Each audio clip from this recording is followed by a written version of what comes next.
This is a 500 watt DC to AC power inverter.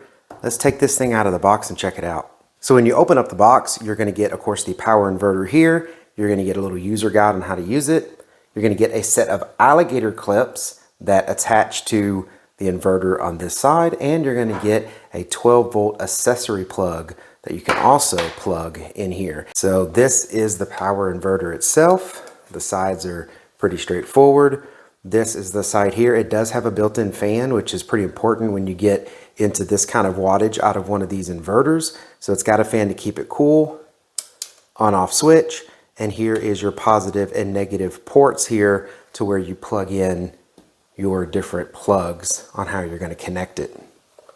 Then on this side, you've got your 120 volt power plugs here, and you've got 2 USB ports to plug into. It looks like it's got a lot of holes in it to allow for a lot of airflow through the unit and out this side. But let's go ahead and test this thing out, see how well it does. So this is what I've done to get it set up. I have these leads running into the screw down bolts that it has right here. So you put these little screw ends on and you bolt that down nice and tight. And then of course on this side, it's got the USB outlets and then the power outlets for 110. I put in this hair dryer. And the reason I did that is because if you look at the specs on this hair dryer can definitely pull more than this inverter can do, but it does have a lot of different settings. So it lets me slowly get up to the right amount of wattage then to see if I can trip this. So let's test it out. So the first thing I'm going to do is I'm going to turn this on. All right, I heard the fan kick on and we're going to see the light on. Yes, the light went from red to green, which means it checked its input and it's doing okay. Now, let's go ahead and turn on this hair dryer to, it's on low heat. So there's low, medium, and high heat, and then there's off, low, and high fan. So I'm going to leave it on low, and I'm going to turn it to low fan. And if you see, that's pulling okay.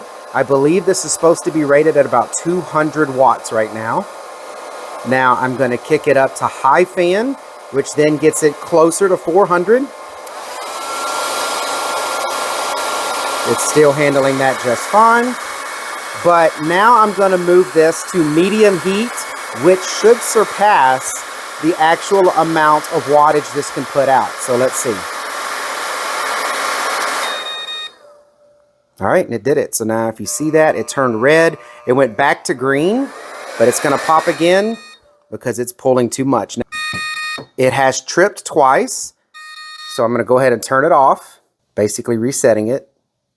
I'm going to turn it back on.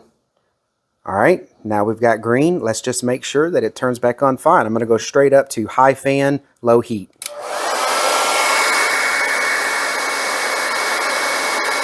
putting out what it needs.